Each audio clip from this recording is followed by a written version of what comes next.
In the heart of Victorian Britain, there was a truth so unsettling that even the era's proud industrialists rarely spoke of it, a truth measured not in machines or profit, but in the bodies of children who worked until they collapsed.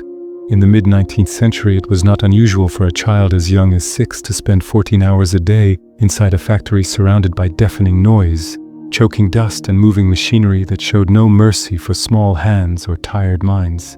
These children were not learning trades or building futures.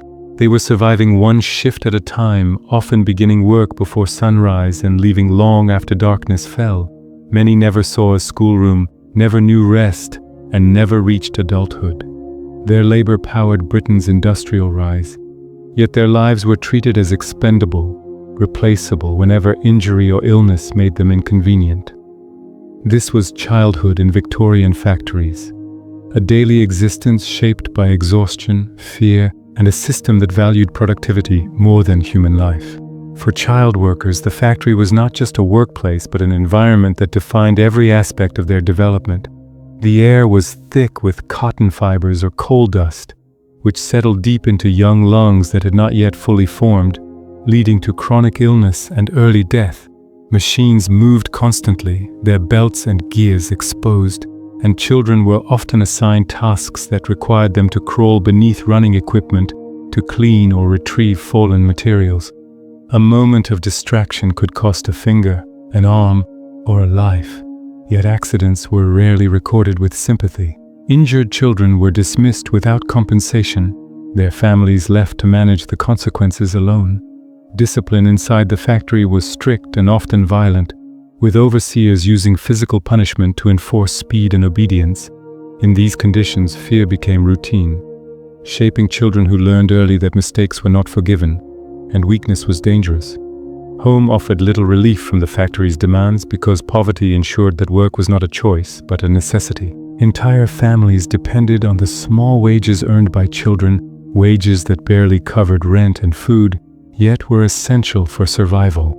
Housing was overcrowded and unsanitary, leaving children to sleep in damp rooms shared with siblings and parents, only to return to labor the next morning without rest or recovery. Illness spread easily, and when a child fell sick, there was often no pause in work until they physically could not stand. Education, when it existed at all, was limited to brief lessons squeezed between shifts, leaving most child workers unable to read or write beyond the basics. Childhood was not a protected stage of life, but a resource exploited by necessity and neglect, shaping a generation that matured under constant strain. Over time, the psychological toll of factory labor left marks as deep as the physical injuries. Children grew up quickly, not through experience or guidance, but through exposure to exhaustion and discipline. Many developed a quiet acceptance of hardship, believing suffering was an unavoidable part of life rather than a condition that could be challenged. The constant pressure to perform, combined with punishment for failure, eroded confidence and limited imagination, narrowing dreams to survival rather than aspiration. Yet these same children formed the foundation of Britain's industrial workforce, their endurance enabling the production and wealth that defined the Victorian age. It was only later, through reform movements and public outrage, that society began to question the morality of sacrificing childhood for economic gain.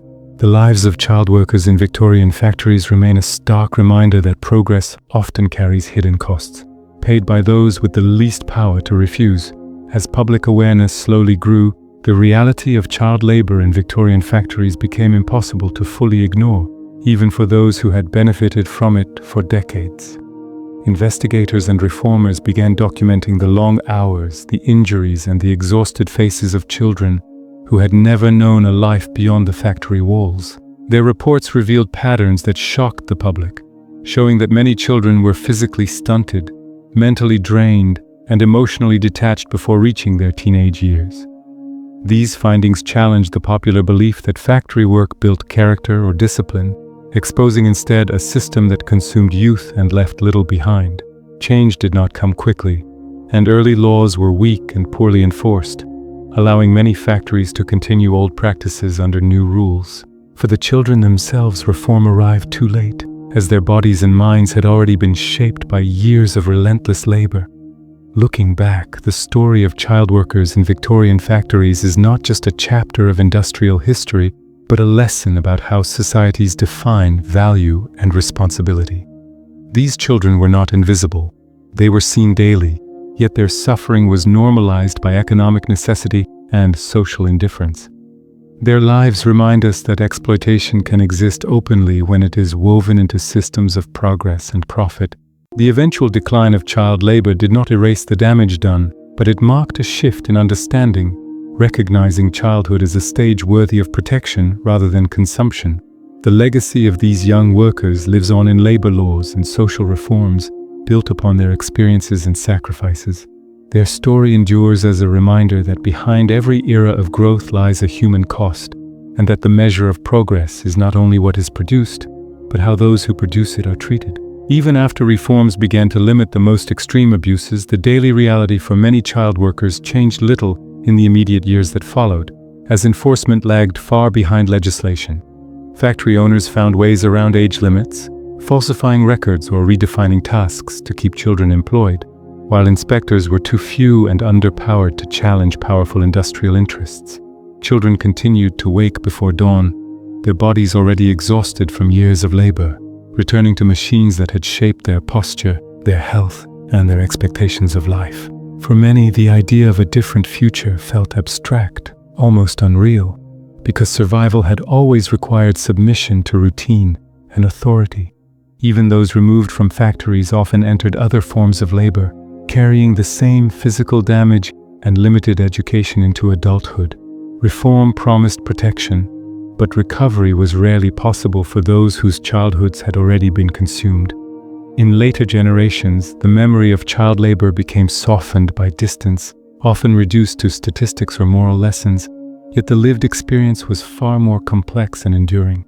Former child workers carried their past quietly, shaping families and communities through habits formed in hardship, teaching thrift, caution, and endurance as necessities rather than virtues.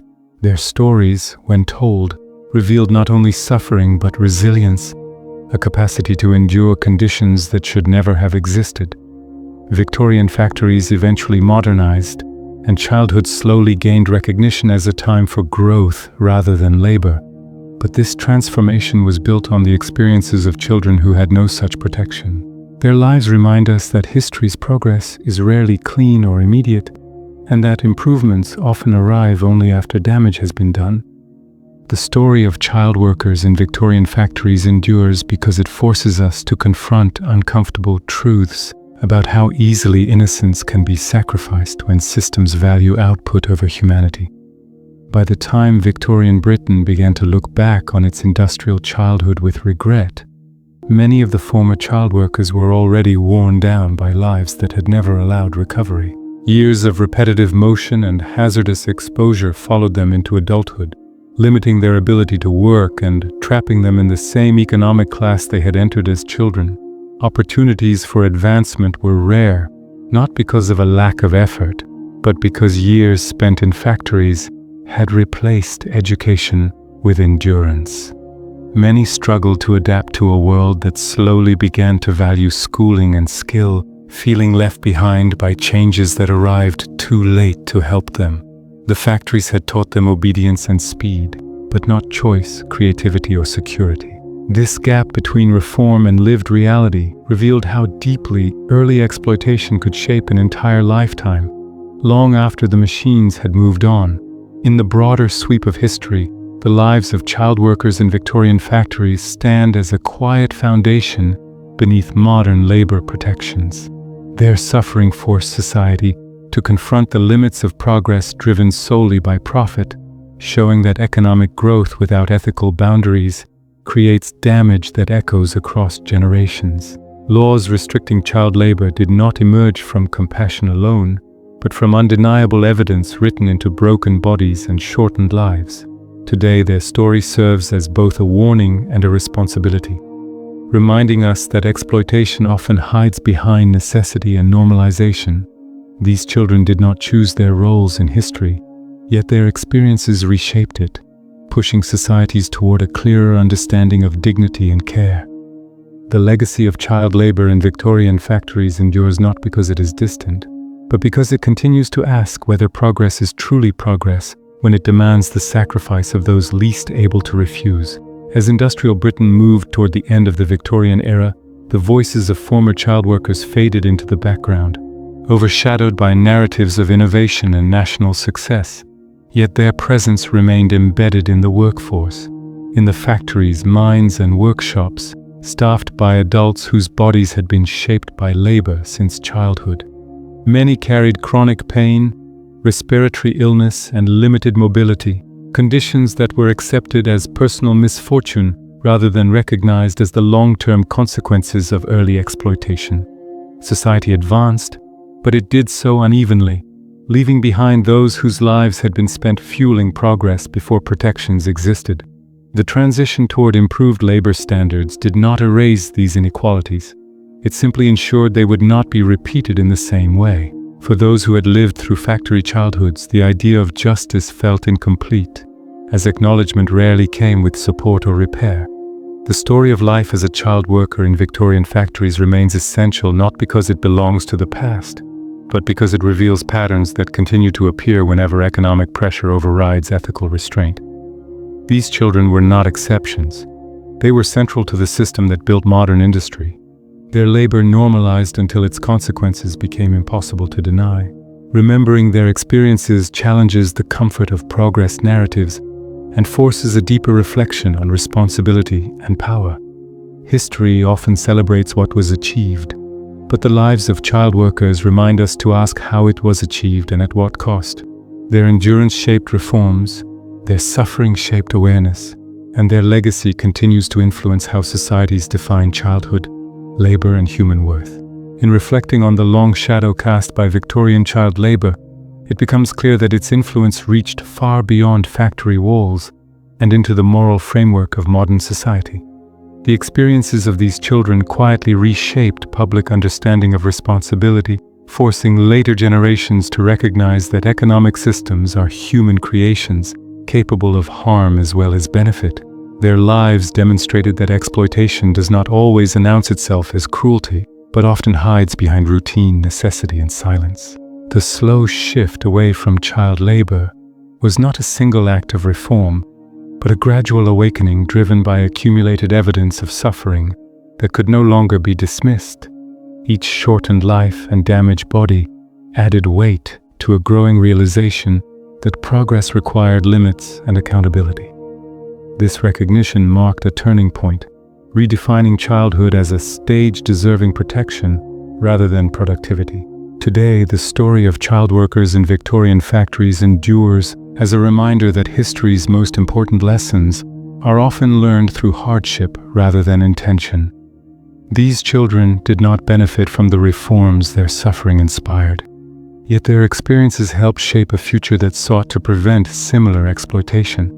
Their legacy challenges modern societies to remain vigilant, to question systems that normalize harm in the name of efficiency or growth. Remembering their lives honors not only their endurance, but the painful role they played in forcing change.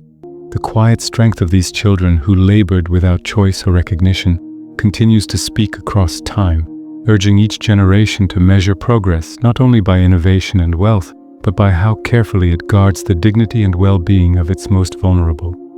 As the 19th century gave way to the 20th, the memory of child labor in Victorian factories slowly transformed from lived experience into historical record. Yet the consequences of those years didn't disappear with the passing of time. Families carried forward habits shaped by deprivation, teaching children obedience, thrift, and caution rather than imagination or ambition, because survival had once depended on those traits. In many working-class communities, the expectation that children would contribute early to household survival remained strong, even as laws changed reflecting how deeply industrial hardship had shaped cultural norms. The damage done to bodies and minds could not be undone by legislation alone, and many former child workers aged quickly, their health failing long before their years suggested it should. Their lives stood as quiet evidence that harm inflicted early leaves, traces that reform cannot easily erase.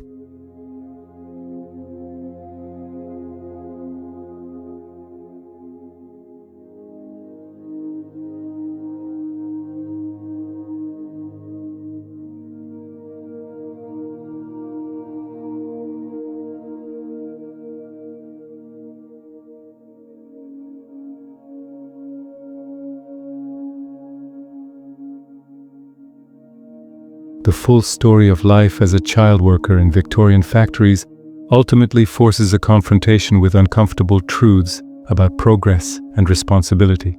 These children were not victims of a distant or unknowable past, but participants in a system built deliberately and maintained by choice. Their suffering was visible, audible, and measurable, yet tolerated because it served economic goals. Remembering them is not an act of judgment alone, but an act of awareness, recognizing how easily societies can normalize exploitation when benefits are unevenly distributed. Their endurance helped shape modern labor protections, but their story also remains unfinished, echoed wherever children are still pushed into labor by necessity or neglect. The legacy of Victorian child workers endures as a moral benchmark, reminding us that true progress is defined not by how much a society produces, but by how fiercely it protects those with the least power to defend themselves.